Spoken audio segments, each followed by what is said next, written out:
Nine channel కి స్వాగతం.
గురుగండ్ల రామకృష్ణ అనే నేను మున్సిపల్ కౌన్సిల్ యొక్క యాక్షన్ ఆఫీసర్ సభ్యుడైన శాసనం ద్వారా స్థాపితమైన భారత సంవిధానము యొక్క ఎడల యథార్థమైన శ్రద్ధానిష్టలను కలిగి ఉందని భారతదేశం యొక్క సార్వభౌమమును మరియు అఖండమును సమర్థవంతమైన నేను చేపట్టనున్న కర్తవ్యమును శ్రద్ధాపూర్వకంగా నిర్వహిస్తున్నానని దైవ సాక్షిగా ప్రమాణం చేస్తున్నాను. గురుగండ్ల రామకృష్ణ గారికి మన కౌన్సిల్ అందరి తరపున కూడా శుభాకాంక్షలు తెలియజేస్తున్నాం. చప్పట్లతో మాట్లాడచ్చు. కార్యాలయం ముందు 15 మంది రెగ్యులర్ పబ్లిక్ వర్కర్స్ మరియు ఆఫ్కోర్స్ 81 మంది 2024 రిమార్కుల ద్వారా తెలియజేసి ఉన్నారు. సదరు విషయంలో అడిషనల్ వర్కర్స్ తీసుకున్నట్టు గాను కౌన్సిల్ వారి అనుమతికి లోబడి 20 మంది అడిషనల్ వర్కర్స్ తీసుకున్నట్టు గాను శ్రీతో చైర్పర్సన్ రాటిఫై చేయటకు కౌన్సిల్ వారి ముందుంచడం ఆర్థిక సంవత్సరంకు రుసుము వసూలు చేసుకున్న నీతి హక్కు కొరకు తేదీ 10/4 ఎమ్మెల్యే గారికి అదేవిధంగా మున్సిపల్ చేయడం జరిగింది. పాడపారం డ్రైనేజ్ కెనాల్ని చూడడం జరిగింది. ఆ డ్రైనేజ్ కెనాల్ గతంలో వర్క్ చేయమని చెప్పి పురమాయించడం జరిగింది. వారికి మున్సిపల్ అధికారులను ఆదేశించారు. ఆ విషయం కూడా వీలైనంత త్వరగా ఆ పనులు పూర్తి చేస్తే బాగుంటుందని నా అభిప్రాయం. ఇకపోతే ట్రైబల్ వెల్ఫేర్ రెసిడెన్షియల్ స్కూల్ ఉంది నా వార్డులో. బ్రహ్మాండమైనటువంటి స్కూల్, కానీ అన్ని వసతులు ఉన్నాయి, కానీ అక్కడ ఆట స్థలం మాత్రం లేదు పిల్లలు ఆడుకునేది. దానికి ఆనుకొని అది రెవెన్యూ స్థలమా లేదా పారిశ్రామిక స్థలమా లేదా మన మున్సిపాలిటీ స్థలమా అనేది ఐడెంటిఫై చేయలేకపోతున్నాం.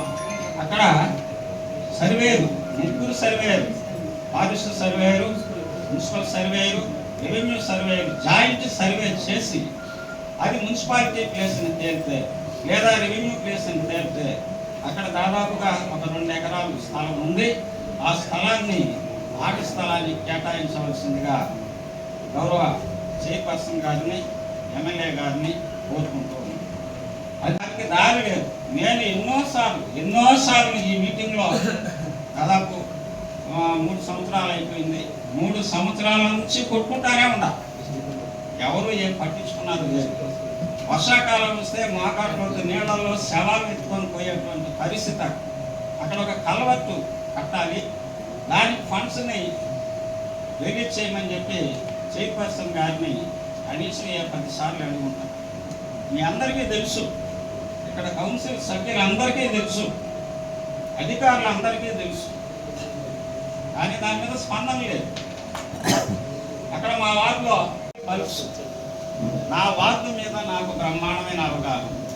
ఎన్ని కరెంటు పోల్స్ ఉన్నాయి, ఎన్ని ట్రాన్స్ఫార్మర్స్ ఉన్నాయి, ఎన్ని బల్బులు ఉన్నాయి, ఆ బల్బులు ఎన్ని ఎలగడుతున్నాయి, ఎన్ని ఎలగడం కాలిపోయి ఉన్నాయి అనేది నేను సర్వే చేసి పెట్టుకోవడం మొత్తం సెల్లో ఉంచుతాయి.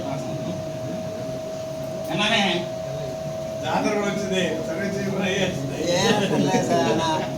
పెద్ద సమస్యలు చెప్పి సార్ ఏం చేస్తాం సార్, మా బాధలు, మా వార్డు ప్రజల బాధలు ఇలాంటప్పుడే కదా మీకు మీరు చెప్పుకోవాల్సిందే. జాతర ఉండేది మొట్టమొదట వెంకటగిరిలో మొట్టమొదట చెత్త పన్ను విధించినటువంటి చెత్త గవర్నమెంట్ గతంలో నేను చూశాను. మా వార్డు నుంచే స్టార్ట్ చేశారు చెత్త పన్ను. చెత్త ఎత్తేది లేదు, చేసేలేదు, చెత్త బండ్లు రాను లేదు. మేము మా దగ్గర మాత్రం ముందుగానే వసూలు చేసుకునేది సార్ చెత్త పన్ను. ఎక్కడ చెత్త అక్కడ ఉంటుంది 7వ వార్డు. అదే కాకుండా అది కార్నర్ ప్లేస్, హైవే ఆనుకొని ఉండేది. ఆ కూరగాయలన్నీ కూడా అక్కడే వేసేస్తా ఉంటారు. కాబట్టి చెత్త పన్ను ఏ పన్ను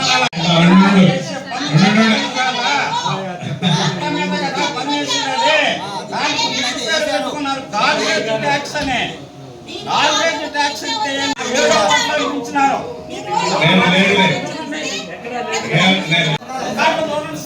ఏమా చెత్త పన్ను జీవో అంత ముందు కూడా ఎక్కడ ఏ వార్డులో కూడా వసూలు చేస్తుంది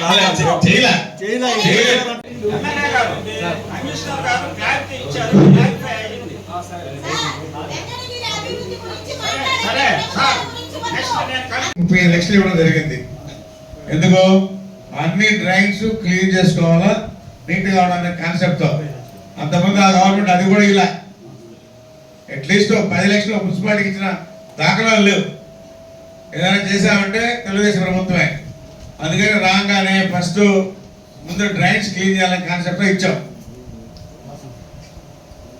ఓకే సార్, ఇప్పుడు పోలేరమ్మ నీటిలో కలిపేసి అవి ఎంత ప్రమాదం అంటే సార్, ఒక్కరో ప్రమాదం కదా సార్, అది భూగర్భ డ్రైనేజ్ లేక వెళ్ళిపోతుంది సార్. అది వాటర్ కలుషితం అయిపోతుంది. ఈ కమిషనర్ గారిని ఎప్పుడైతే నేను లెటర్ పెట్టలేదు సార్, గతంలో కమిషనర్ ఎప్పుడైనా లెటర్ పెట్టాను, రామారావు గారికి కూడా గతంలో చెప్పాను, మీకు గుర్తు చేశాను సార్. దాని మీద సచివాలయంలో కూడా నేను చెప్పడం జరిగింది. అట్లాంటిది మాత్రం ఈరోజు చెక్ చేసి దాన్ని తీసేపి చెప్పండి, ఇక్కడి నుంచి తీసుకెళ్ళిపోయి చెప్పండి. ఇక్కడ వాటర్ కలిపేదని లేదు, మీరు ట్యాంక్ పెట్టుకొని ట్యాంక్లో నింపుకొని పైప్ తీసుకుని పోసుకోండి. ఏడ పెట్టకూడదు, ఏడ కలిపేదానికి లేదు. క్లియర్గా ఇన్స్ట్రక్షన్. నేను ఎమ్మెల్యే గారికి